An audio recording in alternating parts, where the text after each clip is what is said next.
आपके अपने YouTube channel. आज हम स्टार्ट करेंगे क्लास 10 एनसीईआरटी खनिज तथा ऊर्जा के संसाधन। खनिज चट्टानों खनिजों का संयोजन, मतलब चट्टान जो खनिजों का क्या है संयोजन, मतलब चट्टान खनिज जो चट्टानों से ही बनते हैं। कुछ चट्टानों में केवल एक ही प्रकार के जो खनिज होते हैं उनसे निर्मित होते हैं, परंतु अधिकांश चट्टानें जो होती है वो अनुपातों में अनेक खनिजों के योग्य होती हैं। और बहुत से ऐसे चट्टानें हैं जो जिनका अनुपात होता है खनिजों के बराबर योग्य। अब आते हैं खनिज की विशेषताएं। खनिज भूगर्भ मतलब भूमि के अंदर से असमान रूप से वितरित है। एक बार समाप्त होने के पश्चात खनिजों का नवीकरण नहीं किया जा सकता, क्योंकि इनका निर्माण भूगर्भीय प्रक्रियाओं द्वारा करोड़ों वर्ष, मतलब जो खनिज है यह असमान रूप से वितरित है। इसे अगर हम एक बार उपयोग कर लेते हैं और यह समाप्त हो गए तो इसे दोबारा से बनाया नहीं जा सकता। क्यों नहीं बना सकता? क्योंकि अगर इसका निर्माण जो होता है वो भूगर्भीय मतलब भूमि के अंदर ही जमीनी प्रक्रियाओं द्वारा होता है और इसे निर्माण बनने में करोड़ों वर्ष का समय लगता है।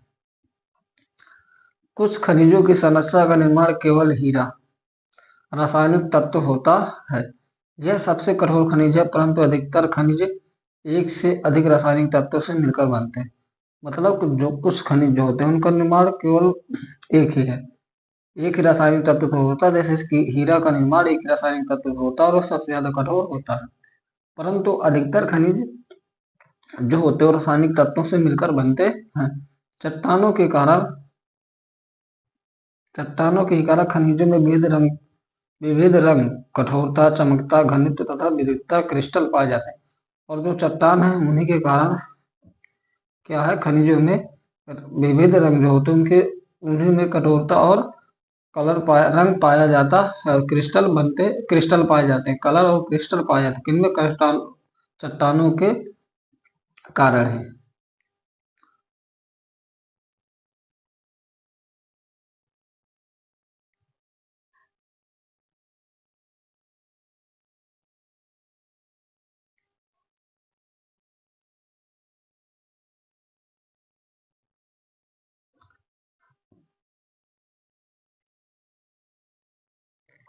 खनिज का दैनिक जीवन में उपयोग। दैनिक जीवन में उपयोग की जाने वाली वस्तु खनिज निर्मित होती है। उदाहरण के लिए टूथपेस्ट में सिलिका, चूना पत्थर, फास्फोरस जैसे खनिजों का प्रयोग किया जाता है। जैसे कि कुछ वस्तु ऐसे होते हैं जिन्हें हम रोज उपयोग करते हैं, जैसे टूथपेस्ट हो गया, चूना पत्थर हो गया, फास्फोरस, ये सारी चीजें हम क्या करते हैं प्रतिदिन यूज करते हैं और ये हमारे शरीर के लिए बहुत ही महत्वपूर्ण और आवश्यक है। अब आइए समझते हैं खनिजों की उपलब्धता। खनिज प्रायः अयस्कों के रूप में पाए जाते हैं। अब खनिज हमें कैसे प्राप्त होते हैं वह समझते हैं। खनिज प्रायः अयस्कों के रूप में पाए जाते हैं। खनिज अग्नि और क्रांतिक चट्टानों की दरार और जोड़ों अभ्रंशों में मिलते हैं। मतलब जो अग्नि और क्रांतिक चट्टान होती है उनके जहाँ जोड़े होते हैं, जहाँ दरार होती है, वहाँ खनिज क्या मिलते हैं? खनिज मिलते हैं। कुछ खनिज अवसादी चट्टानों की परतों या संतरों में पाए जाते हैं। कोयला, लौह, जिप्सम, पोटास, नमक और सोडियम जैसे खनिज अवसादी चट्टानों में ही पाए जाते हैं। तो अवसादी चट्टानों में क्या क्या पाया जाता है? पोटास हो गया, नमक, सोडियम और जैसे खनिज कहाँ पाए जाते हैं? कायांतरिक चट्टानों में।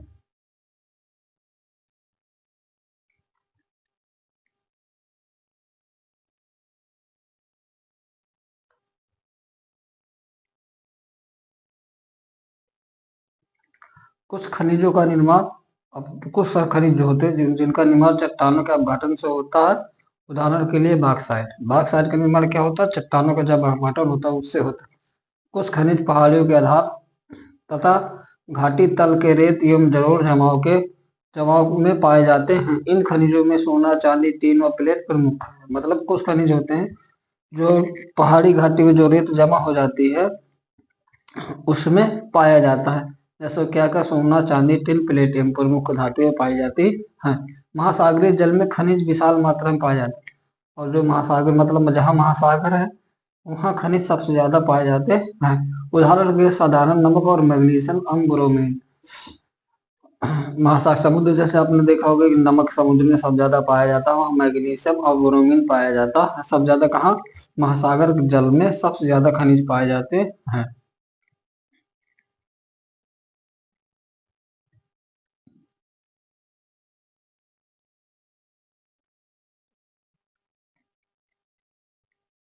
अब भाई भारत में खनिजों का वितरण, भारत है जो उसमें खनिजों का वितरण समझते हैं। प्रायद्वीप चट्टानों में कोयला, धात्विक खनिज, अभ्रक और अन्य आधारित खनिजों का अधिकतम भंडार संचित है। मतलब जो प्रायद्वीप है वहां की चट्टानों में, प्रायद्वीपीय चट्टानों में धात्विक खनिज, अभ्रक व अन्य आधारित खनिजे जो है बहुत ज्यादा वहां भंडार है। एग्जाम्पल है गुजरात में अवसादी शैल तथा असम में पेट्रोलियम के निष्कर्ष पाए जाते हैं। जैसे गुजरात में अवसादी चट्टानें हैं और असम में पेट्रोलियम के निष्कर्ष पाए जाते हैं।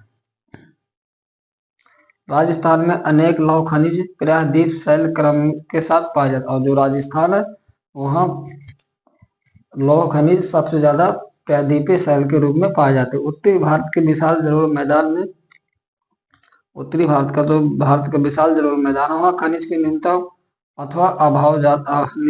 न्यूनतम अभाव पाया जाता है। जौई और चेरापूंजी में कोयला खदानों में खनन गतिविधियों में परिषद के सदस्य मुख्य रूप से सक्रिय होते हैं। यहाँ के कार्य एक लंबी सीक्रेट में किए जाते हैं और जिसे रैट हॉल खनन कहते हैं। मतलब जो जेवाई और चेरापूंजी में कोयला खदान है, यह खदान लंबी गतिविधियों द्वारा, मतलब प्रमुख जो यहाँ काम करते हैं सदस्य, वे बहुत क्या होते हैं, सक्रिय होते हैं। और ये जो कोयला की खनन होती है वो एक सुरंग के रूप में खनी जाती है, जिसे रैटल हॉल खनन कहते हैं। और जो सुरंग के रूप में खनन कोयले खनी जाती है उसे कहा जाता है रैटल हॉल खनन कहा जाता है। अब आते हैं खनिजों का वर्गीकरण। धात्विक खनिज किसे कहते हैं? धात्विक वो खनिज है जिनमें धात्विक खनिज वो खनिज है जिनमें लौह के अंश पाए जाते हैं। अधात्विक खनिज कहलाते धात्विक खनिज कहलाते जैसे सोना, चांदी, टंगस्टन इत्यादि में दो प्रकार के होते हैं धात्विक खनिज। मतलब धात्विक खनिज उसे वो खनिज है जिसमें लोहे के अंश पाए जाते हैं, और अधात्विक खनिज कहलाते हैं जैसे सोना, चांदी, टंगस्टन आदि। और ये दो प्रकार के होते हैं। धात्विक खनिज कितने प्रकार के होते हैं? दो प्रकार के। तो पहला है खनिज एवं लौह अयस्क।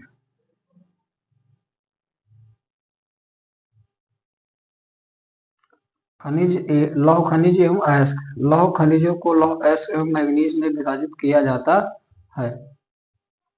जो लौह खनिज और लौह अयस्क को मैग्नीज में क्या किया जाता है? विभाजित किया जाता है। भारत में उच्च कोटि के लौह अयस्क भंडार है। और भारत में क्या है? भारत में उच्च कोटि के लौह अयस्क भंडार है।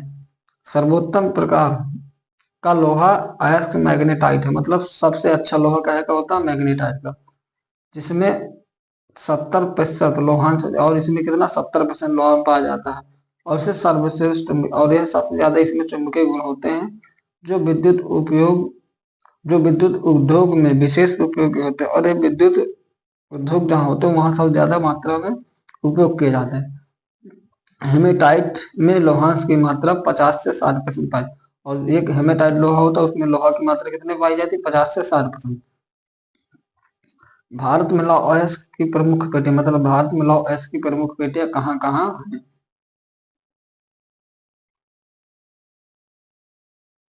भारत में लौह अयस्क की प्रमुख पेटियां क्षेत्र जो है उड़ीसा, झारखंड पेटी। झारखंड उड़ीसा पेटी उच्च कोटि का हेमेटाइट लौह अयस्क निकाला जाता है। उड़ीसा झारखंड में जो पेटी है लौह अयस्क की पेटी है, वहां उच्च कोटि का हेमेटाइट लोहा सबसे ज्यादा उच्च कोटि का निकाला जाता है। दुर्ग, बस्तर, चंद्रपुर पेटी, इसमें इस्पात बनने के लिए सर्वश्रेष्ठ भौतिक विद्यमान है। और दुर्ग, बस्तर, जो चंद्रपुर की पेटी है, यहाँ इस्पात मतलब लोहा बनाने के लिए सर्वश्रेष्ठ भौतिक गुण विद्यमान है।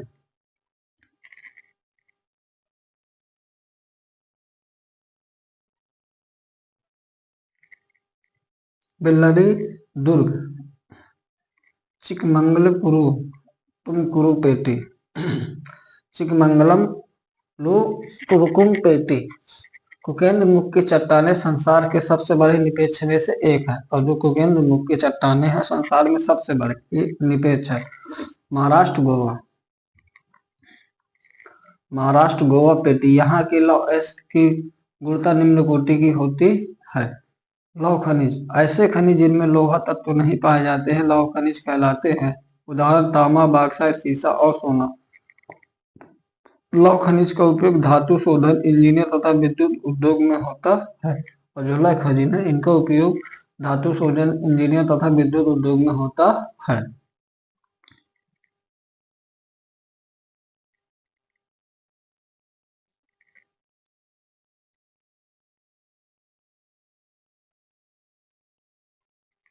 तांबा, इसका उपयोग बिजली के तार बनाने, इलेक्ट्रॉनिक और रासायनिक उद्योग में किया जाता है। तांबा अपने उत्कृष्ट विद्युत चालक के गुण के कारण एक महत्वपूर्ण खनिज है। मध्य प्रदेश का बालघाट, झारखंड का सिंहभूम और राजस्थान की खेतड़ी इसके उत्पादक क्षेत्र हैं।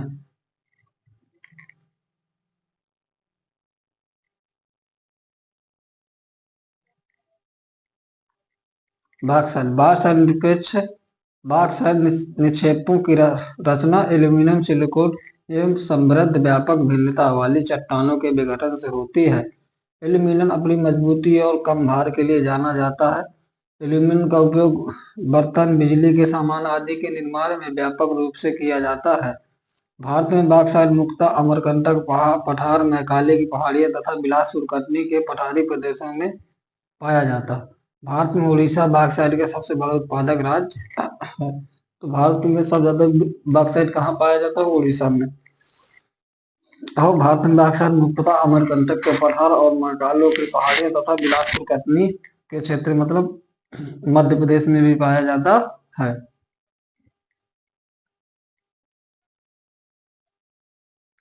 अधात्विक खनिज,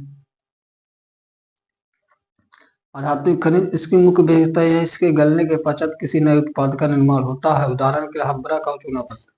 और जो अधात्विक खनिज होते हैं हमेशा जैसे देखा जाए अधात्विक खनिज वह है जिनका अगर इसे गला दिया जाए तो इससे क्या होगा, नए पदार्थ का निर्माण हो जाएगा। जैसे चूना पत्थर, तो जैसे आप चूना जानते हैं, चूना को आप गला देंगे तो चूना का पत्थर हो तो उसे गलाएंगे तो आपको बिल्कुल क्या हो जाएगा, चूने के समान मतलब बिल्कुल गीला हो जाएगा, आटे की तरह, मक्खन की तरह हो जाता है ना। तो उससे क्या हुआ, नए पदार्थ का निर्माण हो गया। जैसे आप चूना पत्थर है उसे आप खा नहीं सकते हैं, वही चूना को गलाने के बाद क्या आप करते हो, खाने योग्य हो जाता है। उसी तरह से आध्यात्मिक खनिज। अब आते हैं अभ्रक। इसका विद्युत और इलेक्ट्रॉनिक जो अधिकांश उपयोग अभ्रक जो होता है इसका विद्युत हुआ इलेक्ट्रॉनिक जो उपयोग किया जाता है। कैसे किया जाता है? अभ्रक प्लेटों अथवा पातम रूप में पाया जिससे चादरों के रूप में आसानी से विभाजित किया जा सकता है। अभ्रक मुख्यतः काला, हरा, पीला, भूरा तथा अपारदर्शी होता है। अभ्रक जो होता है अपारदर्शी होता है। इसके आसपास चलो आप लोगों ने देखा होगा बिजली के खंभों में जो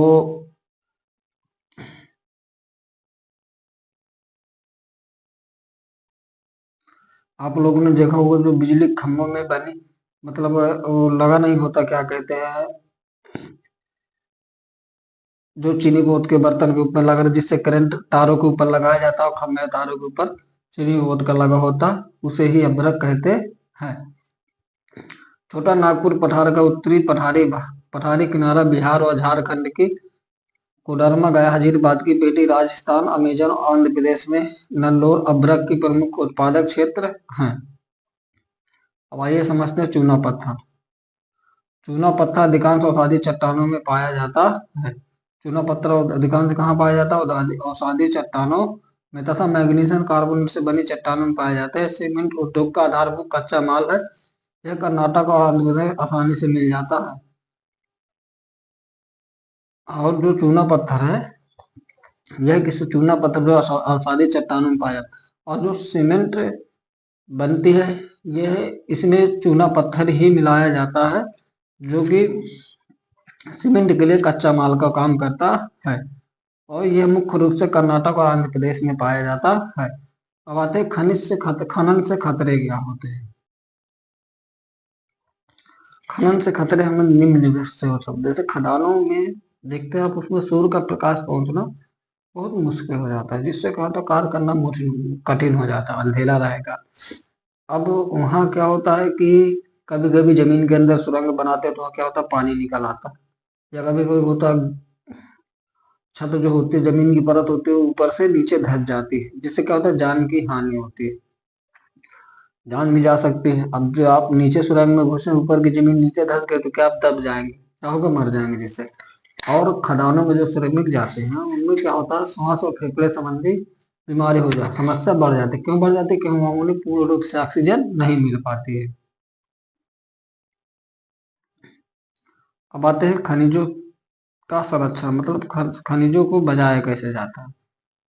खनिज संसाधन समिति और गैर नवीकरणीय है, इसके लिए हमें संरक्षित करने की आवश्यकता, मतलब जो खनिज है, यह जो खनिज है, यह समिति जो है गैर मतलब इसे दोबारा बनाया नहीं जा सकता। ये एक बार उपयोग में आ गया तो इसे दोबारा उपयोग नहीं कर सकते, इसलिए हमें क्या करना है, इसे बचाना बहुत जरूरी है कि जिससे आगे लोग, आगे की पीढ़ी जो उसका उपयोग कर सकें।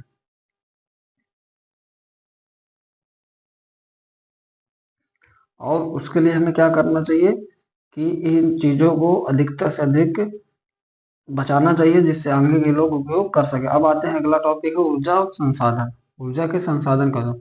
ऊर्जा हमें किन से प्राप्त होती है, जैसे हमें तो ऊर्जा भोजन से प्राप्त होती है, और हमारे दैनिक जीवन ऊर्जा के संसाधन क्या क्या है, तो उसे समझते हैं। कोयला, पेट्रोलियम, प्राकृतिक गैस, यूरेनियम जैसे खनिज ईंधनों से ऊर्जा उत्पादन किया जाता है।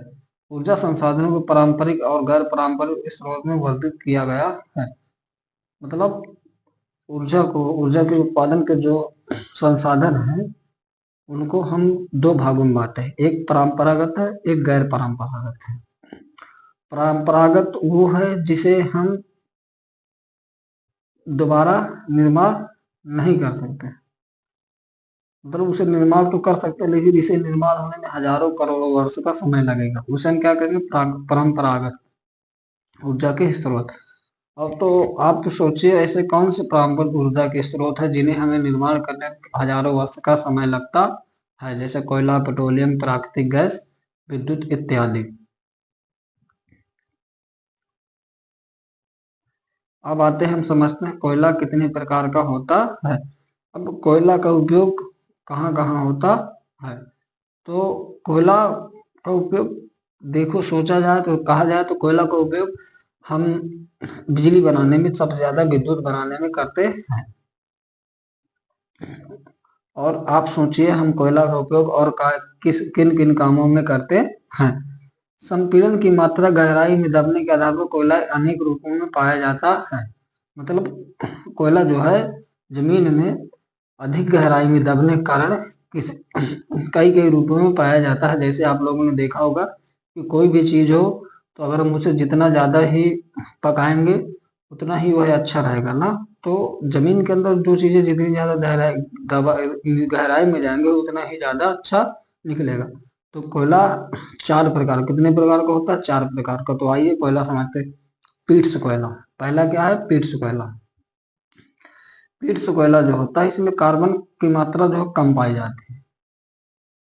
पीट्स कोयला में क्या होता है, कार्बन की मात्रा कम पाई जाती है तथा इसमें अधिक मात्रा उच्च मतलब सब बहुत ज्यादा गीला रहता है, क्या होता है, उच्च नमी रहती है।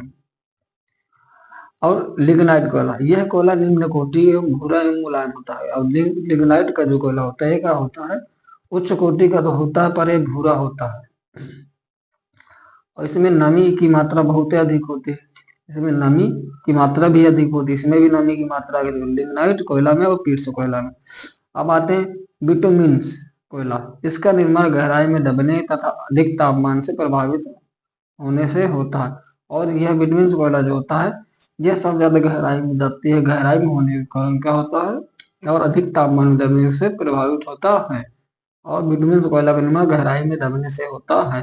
अब आते हैं एंथ्रोसाइट कोयला। यह कोयला सबसे अच्छा होता है, यह उच्च कोटि का होता है और इसमें यह कोयला जो होता है बहुत कठोर होता है।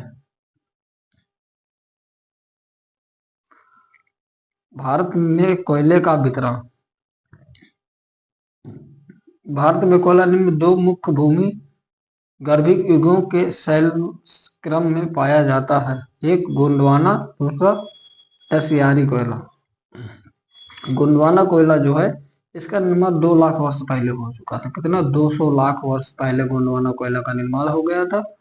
ये इस कोयले के प्रमुख संसाधन है दामोदर घाटी में स्थित है और गोंडवाना कोयला प्रमुख संसाधन दामोदर घाटी में है। इसमें झरिया कोयला होता है जो झारखंड में पाया जाता है। रानीगंज कोयला जो होता है पश्चिम बंगाल में पाया जाता है। मतलब कोयला के नाम है उनकी जगह के हिसाब पर। और बोकारो झारखंड इस क्षेत्र के प्रमुख कोयला खदान है। और जो बोकारो झारखंड है यहाँ कोयला की प्रमुख खदानें हैं। अब आते हैं तसियारी कोयला। इसका निर्माण 55 लाख वर्ष पहले हुआ था। इसका निर्माण कितने साल? 55 लाख वर्ष पूर्व हुआ था। कितने? 55। यह कोयला उत्तरी पूर्व राज्यों मेघालय, असम, अरुणाचल प्रदेश, नागालैंड में पाया जाता है। झारखंड राज्य में कोयले का सबसे अधिक यह कोयला जो है कहाँ पाया जाता है? मेघालय, पूर्व मतलब पूर्वी के जितने राज्य है वहां पाया जाता है। और झारखंड राज्य में सबसे ज्यादा कोयले का अधिक भंडार है। सबसे कोयले का अधिक भंडार कहाँ? झारखंड में। अब आते हैं पेट्रोलियम को खनिज तेल और तरल सोना भी कहा जाता है। अब जो पेट्रोलियम है उसे पेट्रोलियम को खनिज तेल और तरल सोना कहा जाता है। भारत का पहला खनिज और तेल 1867 ईस्वी में डिगबोई असम में खोजा गया था। मतलब पहला खनिज तेल कहाँ खोजा गया था? असम में। यह मुख्यतः ईंधन के रूप में, पहले इसके क्या किया जाता है? ईंधन के रूप में प्रयोग किया जाता था। पेट्रोलियम रिफाइनरी से वस्त्र, उर्वरक और रसायन उद्योग के लिए कच्चा माल लुब्रिकेंट प्राप्त किए जाते थे। और पेट्रोलियम से रिफाइनिंग करके वस्त्र, उर्वरक, रसायन उद्योग में सिर्फ क्या क्या कच्चा माल प्राप्त किया जाता। भारत में पेट्रोलियम की उपस्थिति, मतलब भारत में पेट्रोलियम कितना पाया जाता है, कितनी मात्रा में है? भारत में कुल पेट्रोलियम का भाग, भारत में कुल पेट्रोलियम का लगभग 63% भाग मुंबई हाई से मतलब भारत में 63% भाग मुंबई से है, 18% भाग गुजरात और 16% असम से प्राप्त किया जाता है। तो पेट्रोलियम कहाँ कहाँ पाया जाता है? मुंबई में, गुजरात में और असम में। तो सबसे ज्यादा कहाँ पाया जाता है? मुंबई में, फिर उसके बाद गुजरात में और फिर उसके बाद असम में। अलंकेश्वर गुजरात का सबसे महत्वपूर्ण तेल उत्पादक क्षेत्र, और अलंकेश्वर गुजरात में जो है, अलंकेश्वर जगह है वहां सब ज्यादा तेल उत्पादन किया जाता है। और असम भारत का सबसे पुराना तेल राज्य कौन सा है? तेल उत्पादन करने वाला राज्य असम है। प्रमुख उत्पादन क्षेत्र डिगबोई, नहरकटिया और मोरन हुगरीजन है। प्रमुख प्राकृतिक गैस